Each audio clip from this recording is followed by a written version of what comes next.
நல்ல பிரியாணி, நல்ல மதிய வேளையில் சாப்பிட்டதுக்கப்புறம் பேசுகிறது, அதுவும் வெறும் தேங்க்ஸ் மட்டும் சொல்கிறது, கண்டிப்பாக உங்களுக்குலாம் ரொம்ப போர் அடிச்சிருக்கோம். இது எப்படி உட்காந்து தூங்காமல் கேட்டிங்கன்னு தெரியல. முதல்ல அதுக்கே ரொம்ப நன்றி. நடுவில் கையெல்லாம் தட்டி பாராட்டிருக்கீங்க, அது மிக்க நன்றி. இந்த படத்தை கேட்கும்போது ஒரு பெரிய பிரமிப்பும் நம்பிக்கையும் இருந்தது. இது எப்படி சாத்தியமாக போகுது அப்படின்னு ஒவ்வொரு படத்துக்கு முன்னாடி ஒரு பெரிய கேள்வி இருக்கும். சரி, நடித்து முடிச்சிருவோம். ஏன்னா கதை கேட்கும்போது மட்டும்தான் அந்த கதையோட அட்ராக்ஷன்ஸு, அதோட வேலை அந்த கதை அட்ராக்ட் பண்ணக்கூடிய பாயிண்ட்ஸ் எல்லாம் தெரியும். நடிக்கும்போது தெரியாது, அது வெறும் கேல்குலேஷன்ஸ் மட்டும்தான். நடித்து முடிச்சதுக்கப்புறம் எனக்கு சுத்தமாக தெரியாது இது எவ்வளோ தூரம் ஒர்க் அவுட் ஆகும். ஒரு 5% தெரியலாம். அப்புறம் வேறு யாரையாவது கூப்பிட்டு வந்து அவங்க பார்த்து எடிட்டரை கேட்டு, எடிட்டர் அசிஸ்டன்ஸ் கேட்டு, இந்த மாதிரிலாம் கேட்டு தான் இந்த சீன் ஒர்க் அவுட் ஆகுதா, அது புரிஞ்சிருக்கா அப்படின்னு யாரையா கேட்டு தெரிஞ்சுப்பேன் மொழியை. ஆனால் அந்த கேட்குற ஒவ்வொரு பாசியும் மொத்த மாலையாக கற்பனை பண்ணவே முடியாது மனசில். ஸோ ஆனால் ஓரளவு நம்பிக்கையோடு தான் நாங்கள் இருந்தோம். உங்களுக்கு ஷோ போகிற முன்னாடி வரைக்கும் நிறைய பேருக்கு போட்டு காமிச்ச ஒரு நம்பிக்கையில் உங்களுக்கும் பிடிக்கும். ஒரு ஆவரேஜ் இல்லை அபோவ் ஆவரேஜில் இந்த படம் வந்து எங்கள் தயாரிப்பாளருக்கு போட்ட காசை எடுத்து கொடுத்துரும் அப்படின்னு ஒரு நம்பிக்கையில் இருந்தோம். ஏன்னா என்னுடைய முந்தைய படங்கள்லாம் சரியாக போகாதனால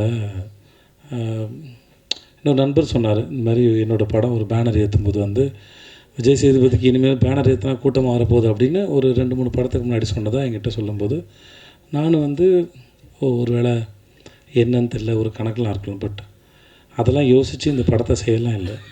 இது எந்த விதமான எமோஷனலுக்காகவும் இதை சொல்லவே இல்லை. இந்த மாதிரி நிறையா கேள்விகள் என்னை சுற்றி ஓடிக்கிட்டே இருந்தது. அந்த கேள்விகளுக்கு பதில் சொல்வதற்காக மகாராஜா பண்ணலை. ஏன்னா அந்த எண்ணத்தில் பண்ணால் அது உருப்படாது. அதனால் அப்படிலாம் யோசிச்சு எதையுமே பண்ணலை. கேள்வி எதையும் நான் எழுப்பவில்லை. என்னை சுற்றி இருக்கவங்க தான் கேள்வி எழுப்புனாங்க. என்னை சுற்றி இருக்கவங்க தான் பதிலும் சொன்னாங்க. அந்த பதிலாக மகாராஜா அமைஞ்சதில் நான் நித்திலனுக்கும் சுதன் சாருக்கும் ரொம்ப பெரிய நன்றி நான் சொல்லிக்கிறேன். நீங்கள் படம் பார்த்து முடித்து அன்றைக்கி நடந்த ப்ரெஸ் மீட்டில் கேள்வியெலாம் கேட்டு அப்படிலாம் போனோம். அன்றைக்கி நான் ரொம்ப சந்தோஷமாக இருந்தேன். ஏன்னா நீங்கள் எல்லாருமே கேள்விகள் கேட்டாலும் சிரித்த முகத்தோடு சந்தோஷத்தோடு எனக்கு கேட்டுட்டு இருந்தீங்க. அந்த மூமெண்ட் நாளைக்கு மக்கள் பார்க்க போகிறாங்க. இன்றைக்கி நீங்கள் பார்த்துட்டு அந்த இரவு ரொம்ப இனிமையான இரவாக இருந்தது. அது முடிச்சுட்டு போய் அந்த மோஸ்ட்லி நான் பேசினதெல்லாம் உட்காந்து பார்க்க மாட்டேன். என் படம் பார்க்குறது எனக்கு கூச்சமாக இருக்கும். அந்த ஒரு 14 நிமிஷம் 10 நிமிஷம்னு நினைக்கிறேன், அதை உட்காந்து பார்த்துட்டு இருந்தேன். ரொம்ப சந்தோஷமாக இருந்திருக்கேன் அந்த நேரத்தில். நீங்கள் படம் பார்த்து நீங்கள் அதை வரவேற்ற விதத்தை பார்த்து. ஸோ உங்கள் அனைவருக்கும் மிக்க நன்றி. உங்களுடன் இதுவரை இருந்த உறவும் இனிமையானது, இனிமேல் தொடரப்போகிற உறவும் இனிமையானது. உங்கள் அனைவருக்கும் மிக்க நன்றி. மக்களுக்கு ரொம்ப பெரிய நன்றி. உங்கள் ரசனைக்கு ரொம்ப நன்றி. என் மீது வைத்த நம்பிக்கைக்கு நன்றி. இந்த படத்தின் மீது ரசித்து முன்னாடி நாங்கள் சொன்ன மாதிரி இந்த படத்தை பற்றின அந்த பிளாட்ஸை மக்கள் கண்ணியத்தோடு மற்றவங்களுக்கு சொல்லாமல் அதை காப்பாற்றவும் நான் நம்பணும்.